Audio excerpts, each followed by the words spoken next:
Tonight on 12 News at 5:30, Kamala Harris and her vice presidential pick, Tim Walz, campaigning in battleground states, while former President Trump and his campaign are taking a different approach.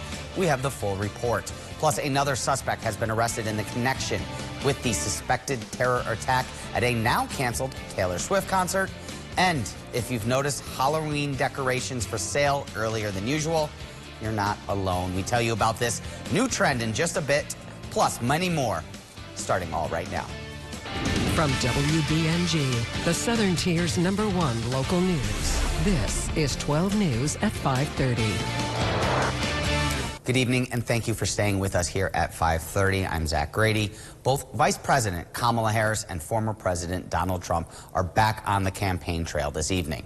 Harris is campaigning in a battleground state, while Trump is headed to a state he's expected to win very comfortably. Willie James Inman has more details from the White House. Vice President Kamala Harris and Minnesota Governor Tim Walz are continuing their campaign tour of battleground states, rallying Friday evening in Arizona. And I do have some genuine enthusiasm for the vice president's campaign. Mesa, Arizona Mayor John Giles, a Republican, is endorsing Harris and has formed the Republicans for Harris group to help her win the state. There's no way I can endorse Donald Trump. I regret where he's taken the Republican Party. We need two strong parties in our country, and right now we don't have that. And for the first time in its nearly 100-year history, the Latino civil rights group LULAC is making a presidential endorsement, backing Harris and Walz. Former President Donald Trump is hitting the campaign trail again, traveling to Bozeman, Montana. It's a state he will likely win easily in November, whether he campaigns there or not. Trump has Montana's Senate race on his mind, where he's working to see Republican Tim Sheehy defeat Democratic incumbent John Tester. I don't have to go there because I'm leading those states, as you know, by 35, 40, 50 points. I'm leading by record numbers. I'm going because I want to help senators and congressmen get elected. Trump was asked Thursday why he's not campaigning more for himself. Some of your allies have expressed concern that you're not taking this very seriously, particularly at a time where there's enthusiasm on the other side. Why haven't you been campaigning this week? Because I'm leading by a lot and because I'm letting their convention go through. Democrats are holding their convention in Chicago beginning August 19th. Willie James Inman, CBS News, the White House. Now, for the first time here at 5:30, we're going to take a look at the weather as Chief Meteorologist Howard Manges joins us from outside of our WBNG studios. I know there's a little bit of sun shining. Can we expect that the rest of the night, Howard? Well, the good news is we've got some sunshine coming in right now, and the heaviest rain is gone. The storm is gone. Things are going to get much better hour by hour here as we continue into the evening hours. It's still very muggy, but even that will change as we head into tonight. So really good news there. Let's take a look at what's going on. Good news, tornado watch is canceled. Expected that as well. So really no more tornado risks, no more severe risk as well.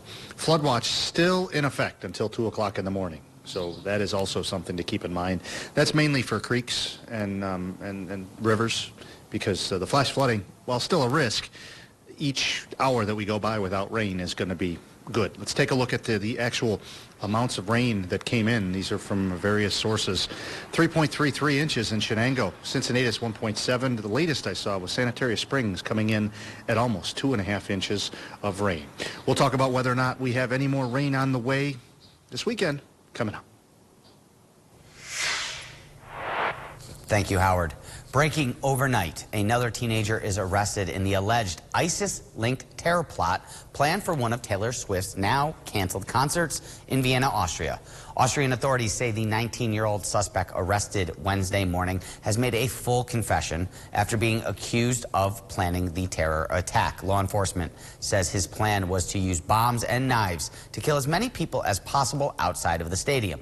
According to officials, he quit his job on July 25th, days after pledging himself to ISIS, claiming he had big plans. Police say they found hydrogen peroxide in his home, which can be used in the manufacturing of explosives, as well as various bomb-making components.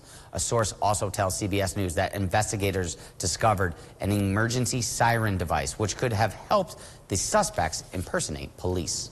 Does not appear to be an ongoing threat to the public emanating from the individuals that were arrested in Austria. With no show to attend yesterday, Swifties sang in the streets of Vienna instead of swapping friendship bracelets, even giving some to police. Yesterday, UK officials confirmed that Swift's upcoming shows next week in London will go on as planned. Swift's 5 shows will take place at the historic Wembley Stadium starting next Thursday before she heads back here to North America. As the war with Russia grinds on, Ukraine's army is struggling to defend large parts of its front line. Under pressure, at least some of the workload facing Ukraine's forces may soon be taken on by man's best friend. But as CBS's Kamal Asfali reports, those aren't your regular military dogs. Meet Bad One, a robot dog that's good at doing a lot of things. Backwards, forwards, sideways. Why the name, you ask? BAD stands for Brit Alliance Dog. It's named after the British military company that's developed it from technology already on the market. Go up, down. The mask-clad operator, call sign Yuri, is showing off Bad One's capabilities at an undisclosed location in Ukraine. It could soon be deployed to the front line to support a Ukrainian army short on manpower against Russia.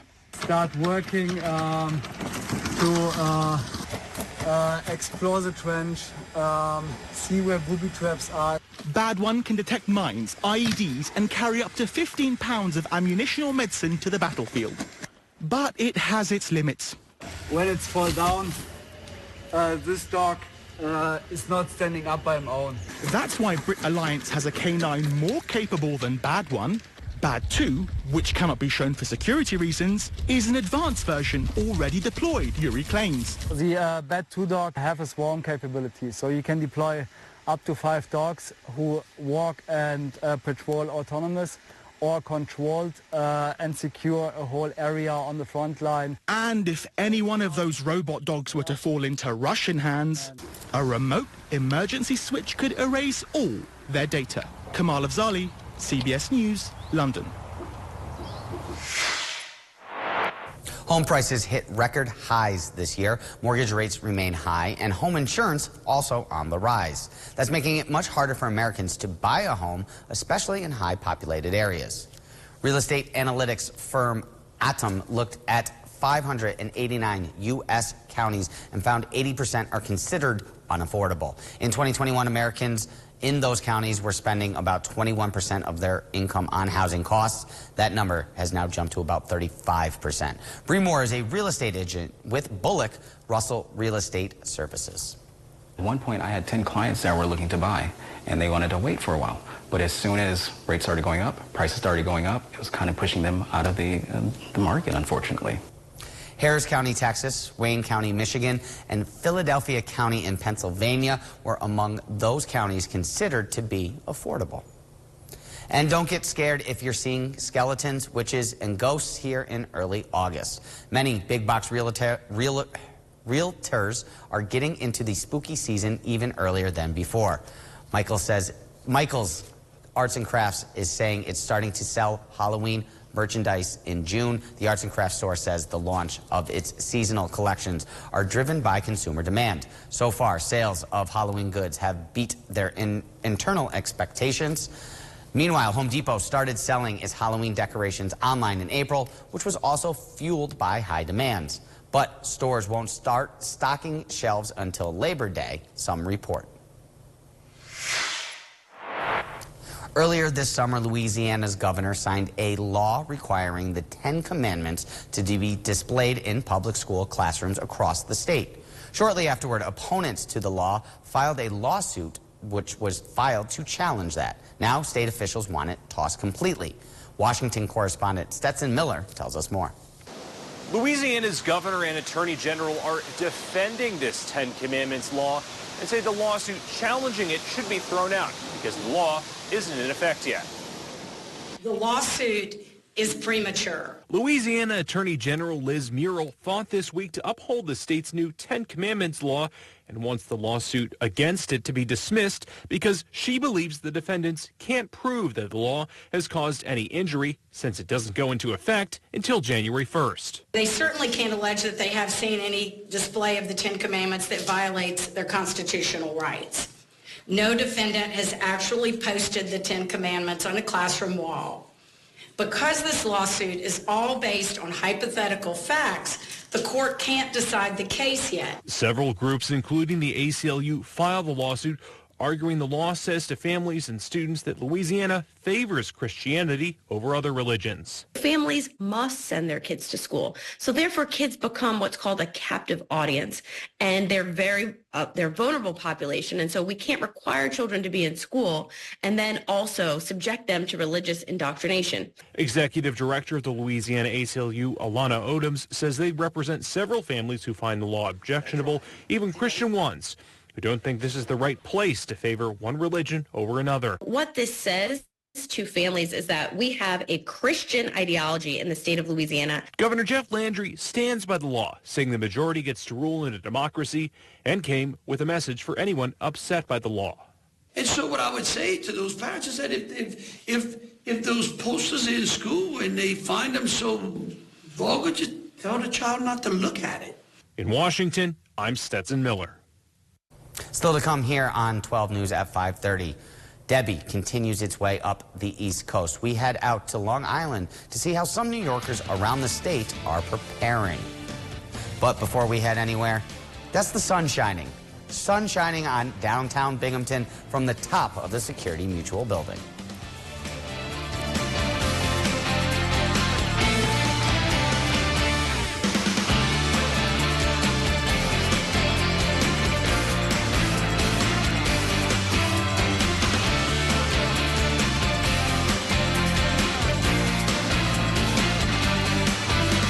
Remodeling your bathroom? It's easy to get confused with all the flashy offers out there, but at Bath Fitter, we keep it straightforward. We have clear pricing, 40 years of experience, and over 100,000 satisfied local customers.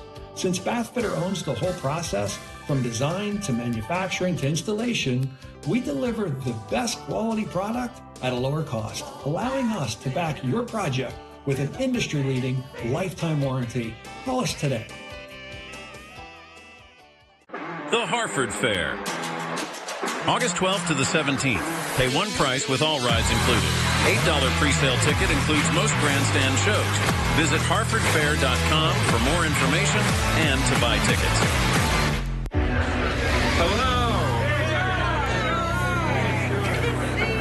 I'm Josh Riley, and here's the deal. On the border, I've opposed the president, and I'll fight for real solutions. More agents, stronger enforcement, and laws that are tough and fair. Democratic candidate for Congress, Josh Riley, is demanding that career politicians secure the border. I approve this message because for me, it's not about party. It's about doing right by upstate New York. Hi, I'm Dale. I'm a school bus route coordinator for Vestal School District. My name's Keelan. I'm a science teacher. I'm Jacob Kubley. I'm a student at Vestal High School. My name is Tyler Vandervoort, and I am a fire alarm technician at Binghamton University. I'm Robert Hamilton, and I'm retired. I'm proud to be a part of the Vestal Fire Department because I love helping my neighbors and being active in my community. Makes me feel like I'm making a difference here. Truly making a difference. Being part of the Vestal Fire Department is my second family. These are my friends. They're wonderful people. We would welcome anyone who wants to be a part of our team because there's a job for you here no matter what your skills are. I'm Dale. I'm a proud Vestal volunteer fireman. I'm a proud Vestal volunteer firefighter. I'm Jacob, and I'm a proud Vestal volunteer firefighter. I am Tyler, and I am a proud Vestal firefighter. I'm proud to be a Vestal volunteer firefighter.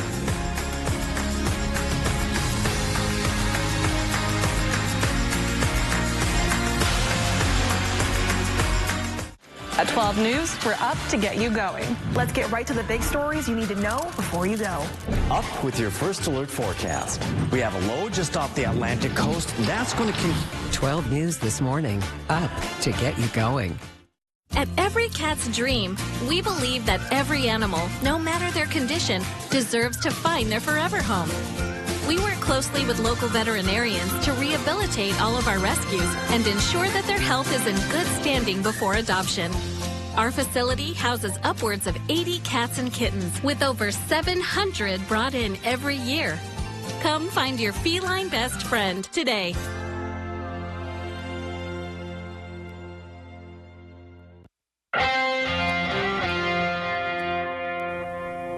The remnants of Debbie are continuing up the East Coast, and people in Long Island are preparing for the lasting impact. CBS's News' Caroline Gussoff has more from Hempstead.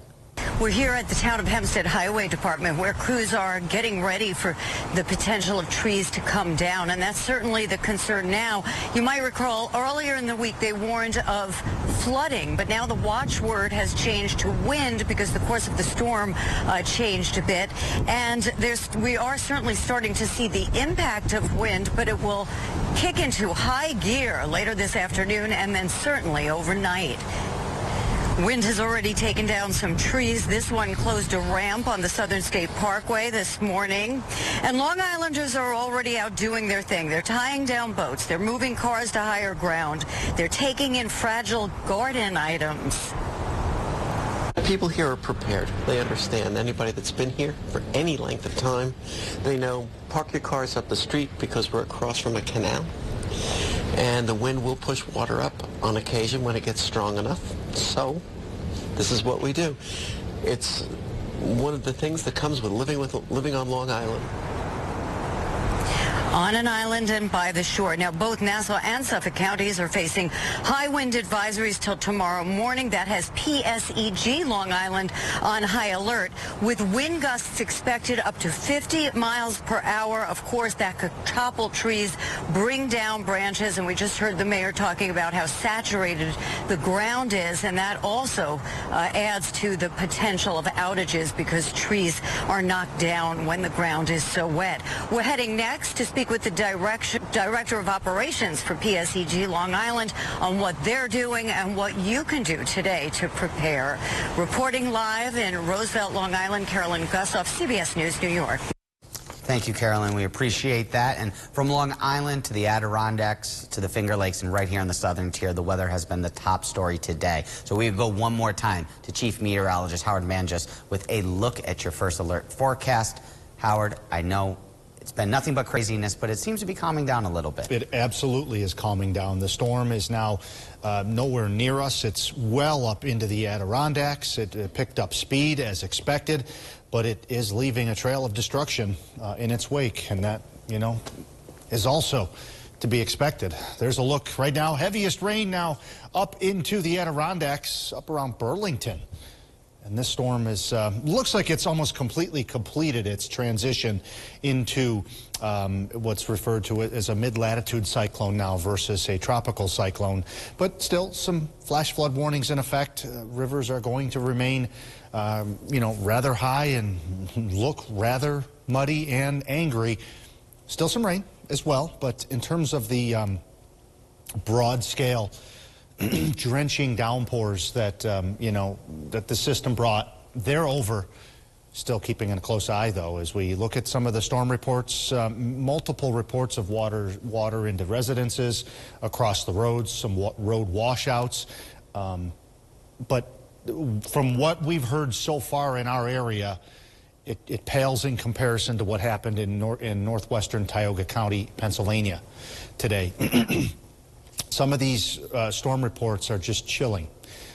2 citizens and 2 rescue personnel were stranded and trapped by rising floodwaters. The town of Westfield, I was listening on the scanner, the town of Westfield was requesting boats from New York State because their resources were sapped. Numerous houses were dislodged by swift-moving water. With rescues taking place. There were structures with individuals inside that were lifted and floating downstream. This is just, I mean, this is the stuff that water does, and this is why we stress we don't trust tropical systems. Catastrophic flooding in the town of Westfield, as we mentioned there. I mean, look at these. The rescuers were trapped. Rescue units from Bradford, PA and Jamestown were coming on the way. Helicopters were requested and en route for rescue operations. Hovercraft, dive rescue teams. I mean, helicopter rescues happened. Rescuing residents trapped on roofs. And then an elderly resident was rescued from a submerged house. there's a look at what's going on closer to home. Major flood stage reached at Trout Creek, and looking quickly at the records, the old record was 7.06 feet back just in December. Looks like it's peaked at 7.48 feet. So if that stands, that would be a new record of major flooding for Trout Creek. Again, it will be, you know, it looks like it's already starting to decrease. Some good news there. 70s to near 80 degrees right now. Just the air is so thick, but there's changes on the way. Dew points in the low to mid 70s. Look at the 50s coming behind the actual cold front. Power outages as of 4:30. Wow. I mean, there's what, a quick look, maybe 15,000 customers roughly across the Twin Tiers without power. How about first alert? Yeah, we have that flash flooding threat. It's lowering substantially. Waters may still rise a little bit. Rivers will be much higher, and they're going to look nasty, but the heavy widespread rain is gone. A couple of showers still through the evening tonight, partly to mostly cloudy skies. Tomorrow we see some sunshine. Can't rule out a stray shower, but a much, much different day. Quieter, more comfortable, and mainly dry. And we need a dry stretch to get things dried up. 70s over the next 7 days, a little bit warmer as we head into mid to late next week. As always, thank you, Howard. And if you want the latest first alert weather information, as always, as we've been telling you all day, download our free Storm Track 12 weather app right now using the QR code that you see on your screen. As well, you can visit our website, WBNG.com.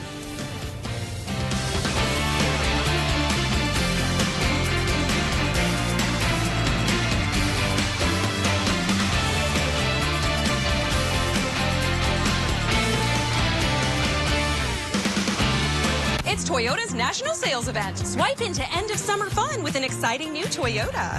Whether you're paddleboarding in a RAV4, mountain biking in a Tacoma, or tubing with your best friends in a Camry, you'll find plenty to post about all summer long.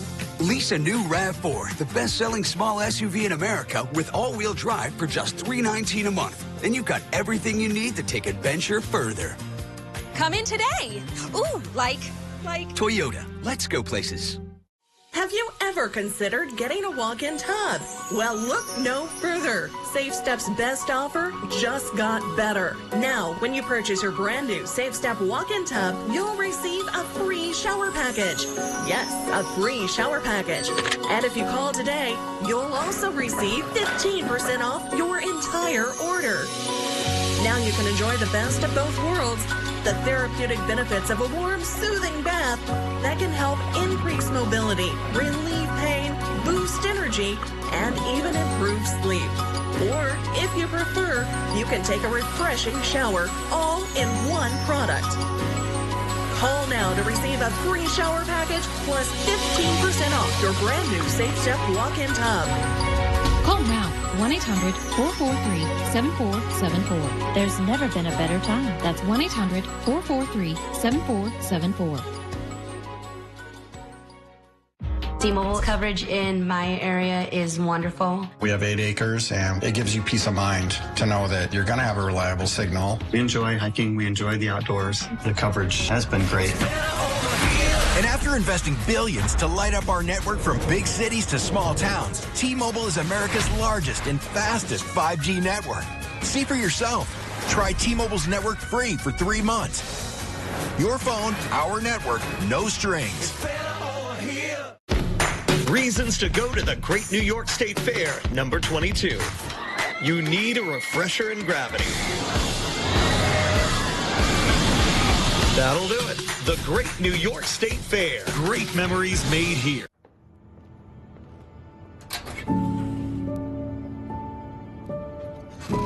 Madison. Not all local children have access to backpacks. Have a great day at school. That's why now through September 1st, WBNG is helping collect them. To donate, please bring new backpacks to any one of these Tioga State Bank locations. WBNG's Backpack Drive is brought to you by these local sponsors. So please show your support and donate today. WBNG is now hiring full-time and part-time positions in all departments. Work behind the scenes at the Southern Tier's #1 TV station. Go to gray.tv/careers now to apply.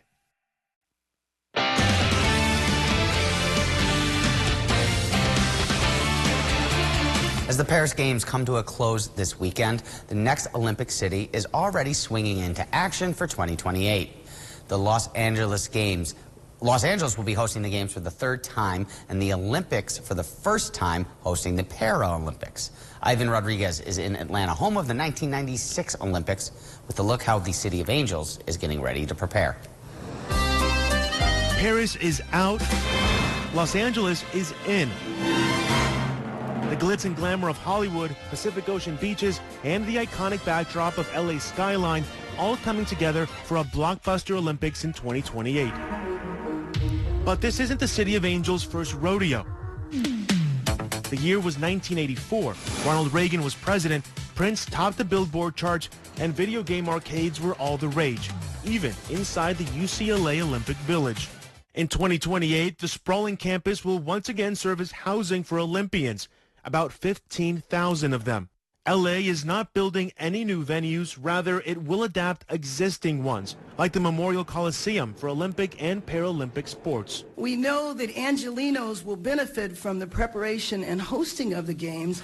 Organizers are learning from Paris after athletes complained of uncomfortable beds, lack of air conditioning, and food shortages. But a major concern for LA is traffic. Special Olympic lanes, work-from-home policies, and nighttime deliveries to the Olympic Village might help keep the city moving. Let's get ready for 4 years from now. Go LA! More opportunities for Team USA to get a gold medal, now on U.S. soil. I'm Ivan Rodriguez reporting. And before we head anywhere, we look one more time at downtown Binghamton, drying out a little bit as the sun is shining here from the top of the Security Mutual building. Stay tuned. 12 News at 6 is right next.